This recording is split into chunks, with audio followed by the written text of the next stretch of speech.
पाश्चात्य कला के अंतर्गत आज हम रेनेसां के पूर्वकालीन चित्रकारों के विषय में अध्ययन करने की बात होती है, पढ़ने की बात होती है। उसमें श्रेष्ठ नाम है मसाचियो का। मसाचियो का जन्म 1401 ईस्वी में हुआ। वैसे इसकी आरंभिक शिक्षा कहाँ से हुई इसके बारे में विद्वानों में मतभेद है।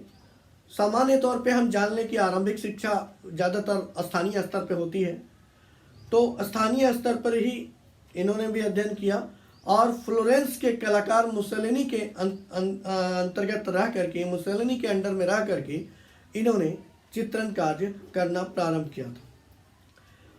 बाद के दिनों में ये ब्रुनेलेस्की की कला से प्रभावित हुए थे। फ्लोरेंटाइन कलाकार मुसेलिनी के साथ ही इन्होंने चित्रण कार्य करना सीखा।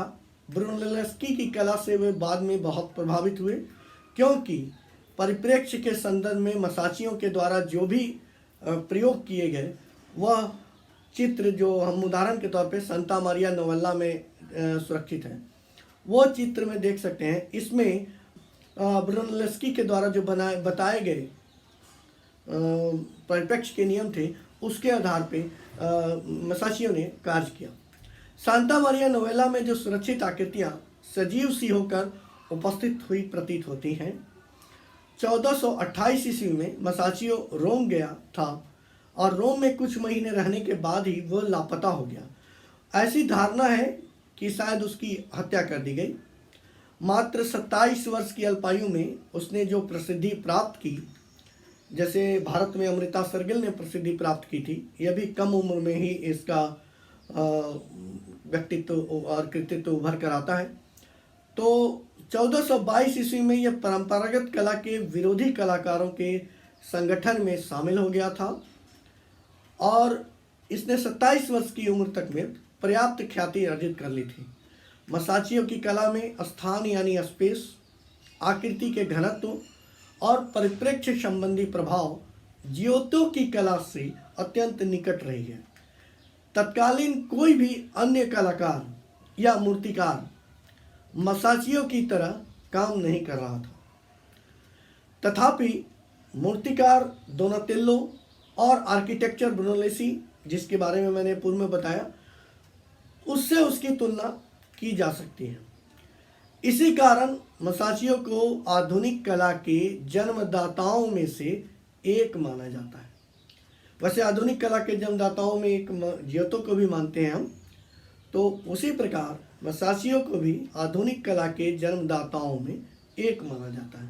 ये आज की आधुनिक कला की बात हम नहीं करेंगे।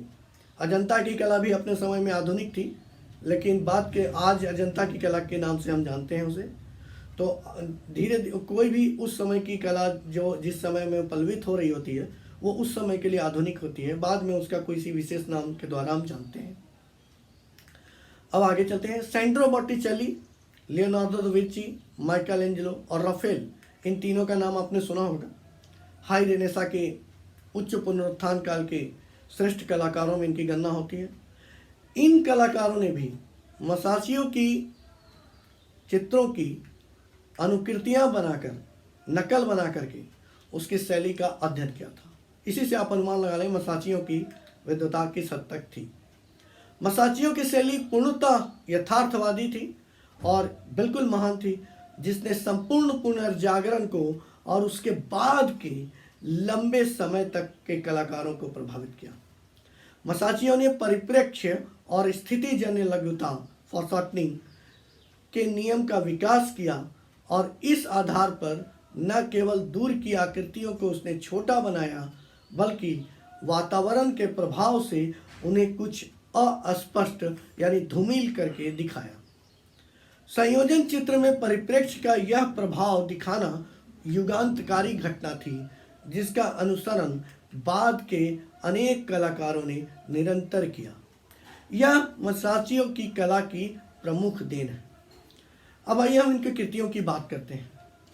मसाचियो के दो अन्य चित्र विशेष रूप से प्रसिद्ध हैं। इनमें एक है उपासना गृह की वेदिका का बहुफलकीय चित्र, जैसे हम लोग ट्रिप्टिक कैनवास बनाते हैं, है ना।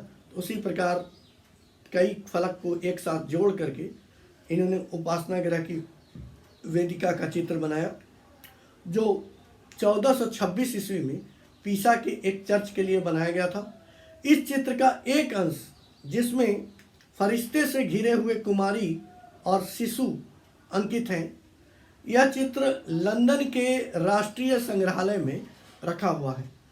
इस चित्र संयोजन में सेंटर लाइन यानी केंद्र से कुछ नीचे दृष्टि बिंदु लेकर कुमारी की आकृति को प्रभावशाली बनाने का प्रयत्न किया गया। इस चित्र में बालक यीशु के चेहरे के पीछे के आभा मंडल को गोल वृत्त में न बनाकर सिर के ऊपर छत्र की तरह घूमती हुई थाली या तस्तरी के रूप में बनाया गया। वीणा धारक फरिश्ते की आकृति जो शिशु के पास में है, उसमें वीणा को इस प्रकार फॉरशॉर्टनिंग में बनाया गया है कि आगे का हैंडल बिल्कुल दर्शक के सामने आ गया है, जो स्थिति जन्य लघुता का अच्छा प्रभाव प्रस्तुत करता है।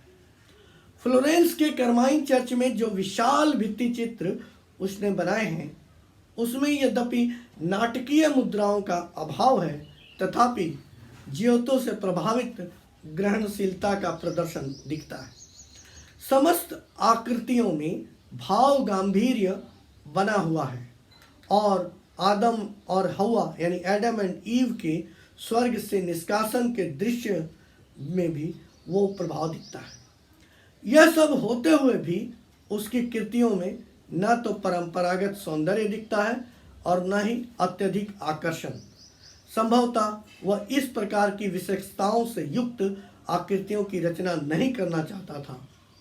अपने चित्रों में उसने रेखा को पूर्णतः समाप्त कर दिया था और छाया प्रकाश के नियमों के अनुसरण से ही रंगों के तान में विभक्त करके रंग अप्लाई करता था।